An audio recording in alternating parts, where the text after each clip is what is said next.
గురుగారు, వృషభ రాశి వారికి ఈ వారం ఏ విధంగా ఉండబోతోంది? వృషభ రాశి వారికి 5 గ్రహాలు చక్కగా యోగిస్తున్నాయమ్మా. దశమంలో రాహు, ఏకాదశంలో శని, 12లో శుక్రుడు, 2వ రాశిలో గురు బుధులు. అత్యద్భుతమైన శుభకాలం కొనసాగుతుంది. ప్రారంభించిన పనులు త్వరగా పూర్తవుతాయి. గురుబలం వల్ల అదృష్టయోగం సదా రక్షిస్తుంది. చేసే ప్రతి పని విజయవంతమవుతుంది. వ్యాపారంలో రాణిస్తారు. వ్యాపారంలో తోటివారి నుండి మంచి ప్రోత్సాహం లభిస్తుంది. సమాజంలో గుర్తింపు గౌరవాలు పొందుతారు. పెట్టుబడులు లాభాన్నిస్తాయి.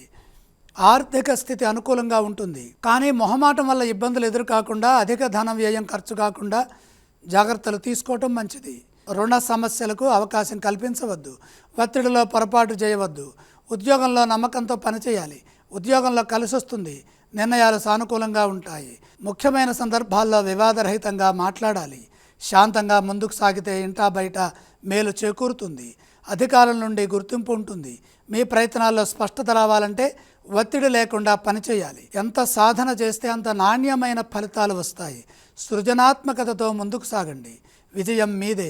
ఈ రాశివారు ఏ స్తోత్రాన్ని పఠించాలి? వృషభ రాశి వారు మహాలక్ష్మి అమ్మవారిని స్మరించడం మంచిది. వృషభ రాశి వారు ఏ ఆలయాలు సందర్శిస్తే శుభ ఫలితాలు కలుగుతాయి? లక్ష్మి అమ్మవారిని దర్శించాలి. గురుగారు, ఈ రాశివారు ఏవేవి దానం చేయాలి?